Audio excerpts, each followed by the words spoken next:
Inflation has been Nigeria's pal since 1960. In fact, we have been playing cat and dog games with inflation way before our father's time.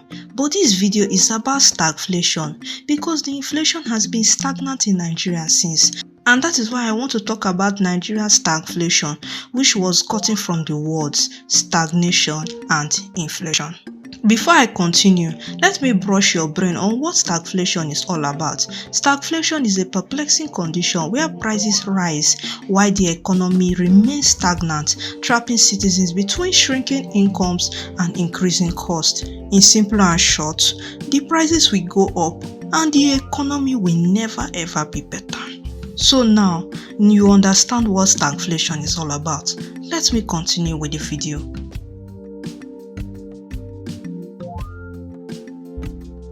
In November 2025, Nigeria's inflation rate hit 14.45%, which is the lowest since October 2020, while the economy grew by 3.98%. On paper, this suggests that we are recovering from the stagnant nightmare, but in reality, ordinary Nigerians are facing a different bedtime story.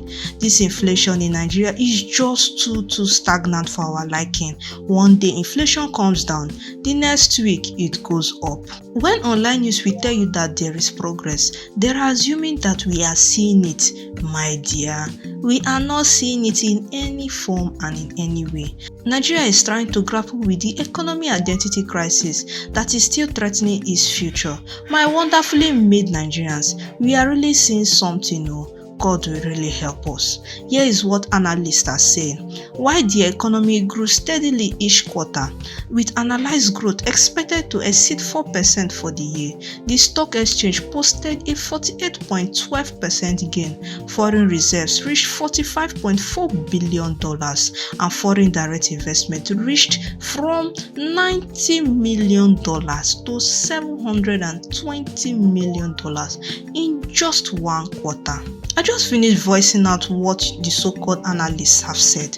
Now let me voice out what others, including I, will have to say on this. The economy recovery remains too disconnected from Nigerians' daily life.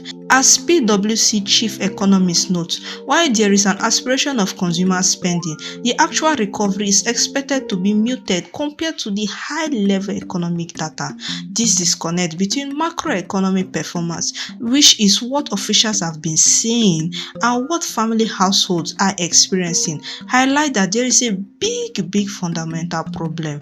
Growth numbers looks promising, but they haven't been transferred into relief, and it has not been well with Nigerians. If you look around your tiny windows, you will see that Nigerians are trying as much as they can in coping with stagnant wages, persistent job insecurity, and the erosion of purchasing power. I will say it again, but this time in pidgin. We dey try you.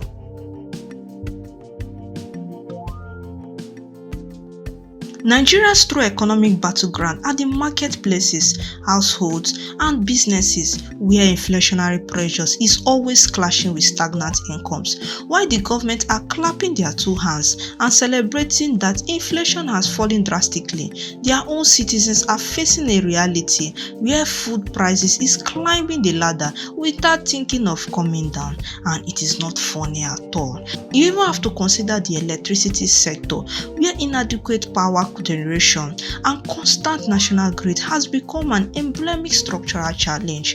Despite trillions of naira invested and a $2.5 billion intervention planned to address the power deficit, the national grid has collapsed multiple times in 2025 and early 2026. My dear, unfortunately, there was a national grid not too long ago in this early 2026.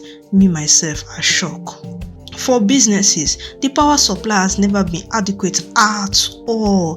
The small profit you manage to get will be used to tear your generator with 20 liters of fuel in it. Then for the households, be it family of 3, 4, 5 or whatever your numbers are, you are not seeing the light to put foodstuffs in the fridge. You'll be buying expensive diesel and petrol that costs 3 times more or even 6 times more of your electricity when attacks on energy infrastructure occurs, which unfortunately we have had over 2,300 incidents between 2009 and 2025.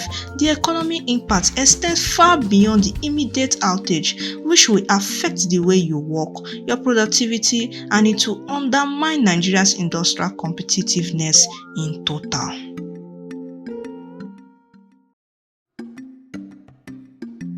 Our Nigeria's economic identity has been tied to oil for decades, which has created an illusion that oil is king and will make us stinkily rich. This has also crumbled what we can actually do aside from oil, oil, oil. Even the oil revenues has been flagged with losses, especially from attacks on infrastructure alone.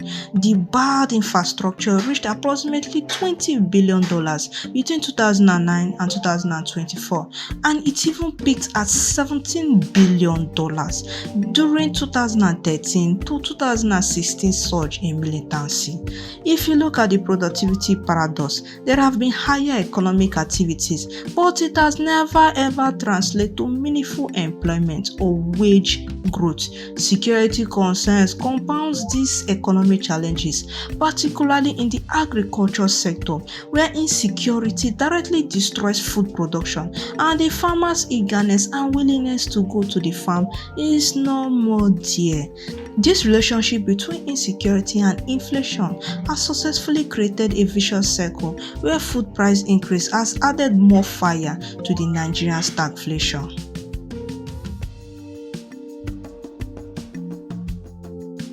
Nigeria's 2026 budget, totaling 58.47 trillion naira, shows a clear strategic direction towards infrastructure development, with capital expenditure of 26.8 trillion naira, exceeding recurrent spending. This emphasis on long-term investment suggests recognition that Nigeria's economic challenges require structural solutions rather than temporary fixes. A budget prioritizing security and defense, which is 5.41 trillion naira, infrastructure, which is 3.56 trillion naira, education and health, a recognition that economic progress depends on foundational stability. The digital economy, contributing roughly 19% of Nigerians' GDP, offers another potential pathway forward.